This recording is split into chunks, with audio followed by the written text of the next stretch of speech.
Hello. In my last video, I talked about how we can link to existing notes within our Obsidian mobile vault for iPhone or iPad, and also how we can create new notes by linking to them as like note stems, which we can then open up and they become kind of firmed up, and how we can link to external web content such as a web page or a video. In this video, I am going to talk further about links to headings and paragraphs or blocks. So actually, I didn't make a video about what I said I was going to make a video because I thought that we needed to talk a little bit more about links. So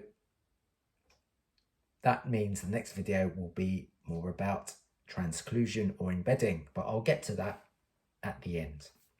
So I'm going to switch over to my screen recording mode and just talk a little bit about how we can make use of links to headings and blocks.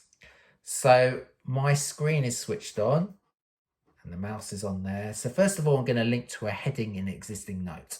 So this is quite a long note I made about a book which I listened to on Audible a few months ago. It's by the author and writer, Chinese-born author and writer Jung Chang.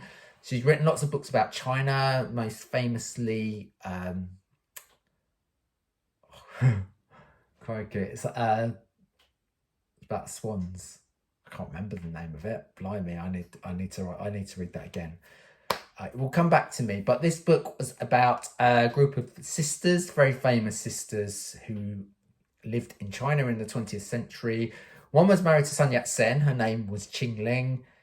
The elder sister was Ai Ling, who was married to H. Kung, who at the time in the 1930s was the richest man in China and also finance minister. And also the youngest sister, Song Mei-ling, was married to Chiang Kai-shek, who was president of China in the late 1920s, 1930s, until he was removed from power by Mao Zedong. And then they went over to Taiwan and he was president in Taiwan until his death in 1975. So it's a very interesting, famous family. And I listened to the book and I made some notes about it. So that's the context that I'm talking about. So I'm going to link to a heading within my existing book, and it's going to behave like a bookmark. So the first thing I'm going to do is going to choose the link from my touch menu. And if I go inside the link and if I put a single hashtag, just check I am recording, yes, it will show me all of my headings within the existing note, within the current note that I'm on. So if I wanted to link to my actual note on the book, it would do that. And because it's a semantic heading, then when I put it into preview mode, it will make sense. So it becomes like a bookmark that will allow me to jump to that part of the note. Okay, so that's how we link to a heading. So if you are setting up headings, I think it's always a good idea to have self-describing headings, because that makes them much more useful when you are linking to them later on, either from your existing notes or even from other notes. Let's go back to our markdown view. And right, so the next thing we're going to look at is how we can make use of links to a block or a paragraph within our existing notes. So I've started creating a link, and this time we put in a caret symbol and it shows us all of our blocks or all of our paragraphs within our current note. So let's say I want to link to a block that talks about Charlie Sung, who was these three sisters' father. I would start typing in the word Charlie and it will list all of the different blocks that have Charlie in them. Okay, so that's how we do that. So let's say, I want to link to the paragraph which is about Charlie Sung wanting to earn enough money to send his daughters to the USA so they could receive an American education. I'm going to link to that, and notice that the block reference looks like gibberish. It is an alphanumeric unique reference that Obsidian assigns to a block when we reference it. So if we go into our preview mode and it becomes a clickable link to that block. So what I suggest that you do is when you link to a block is you give it a little bit of context. So in this case, let's block about Charlie Sung wanting to earn money. Okay, now it's a little bit of an artificial example, but I'm trying to think of use cases why you might do this within an existing note. You might have a really long let's say you've got a really long note and you want to have some bookmarks to parts of that note. So knowing how to do this is useful, and it's also useful to know that any paragraph, any block is, you can reference it. You know, it's quite a useful thing to be able to do. Let's go into preview mode and we can jump around our existing note. Now, blocks and heading references are more useful when you use them from elsewhere within Obsidian, and we can use it to link to headings and blocks anywhere within our Obsidian vault. So let's create a new note. Okay, and I'm just going to create this just for the purpose of showing that you can link to headings anywhere within your Obsidian vault. And the way we do that is we put two hashtag symbols together within our link, and it shows you all of them. This is why it is quite useful to have self-describing headings. So I'm going to link to the notes on the book. Will it show? There it is, notes on this book. I'm going to choose that heading. In fact, I could probably have had a slightly more self-describing heading, but we will put that in there. So look at the syntax. It puts the name of the page first of all, and then the heading within that page. So let's jump from our editing mode to our preview mode, and that becomes a clickable link, and we can see that works there. If I clicked on that, it will jump to that page. Okay, it jumps to that part of that note, of that other note elsewhere within our Obsidian vault.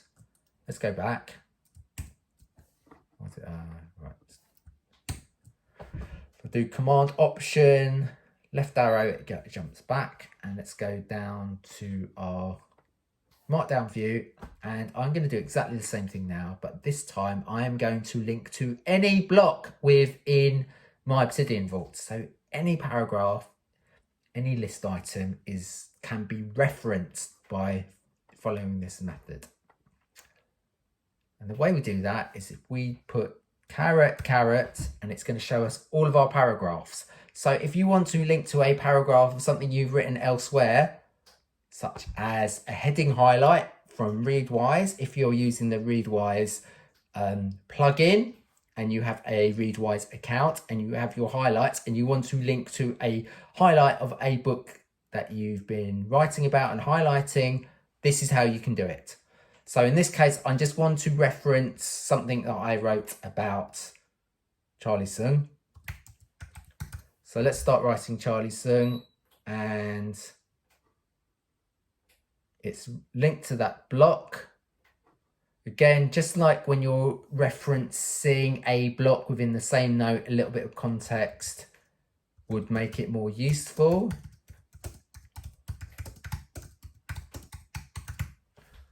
Let's go to our preview mode, and there we've got a link to that block in a different note. Now we can rename these blocks, and I'll show you how we can do that. I've done one earlier on, so I renamed that to Charlie. But that one there, if I actually go on that block, and instead of that being referenced 123 C62, what I can do is, let's call that money, for example. This probably requires another discussion about how we could name our blocks, and probably some innovation is required within the Obsidian community, either by Obsidian themselves or the community who write plugins, to figure out ways of having kind of block references that are self-describing. That would be very, very helpful, I think. Right, so I'm going to call that block money. Now, if I go back to my previous note,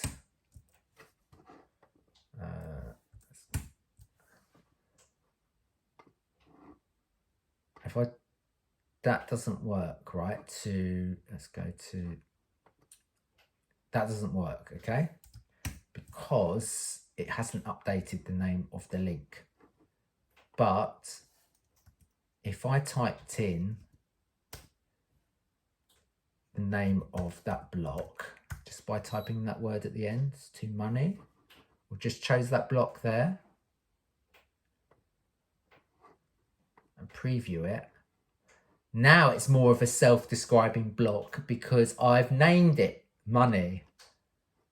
Okay, I've named it carrot money. And now if I click on that link, it will jump to that block, okay? So what I've shown you in this video is how we can create links to headings and blocks within our current note, and how we can link to headings and blocks anywhere within our Obsidian vault. And the next natural place to go with this is to show you how to embed or transclude content to show things like a PDF and a picture and a video within our notes. Okay, so that's the next thing that I'm going to make a video of. So thank you for watching. If you like what you've seen, please give me feedback by commenting. Please like, please subscribe, and I will be back again in a few days. So enjoy your evening, enjoy your week, and see you next time. Bye for now.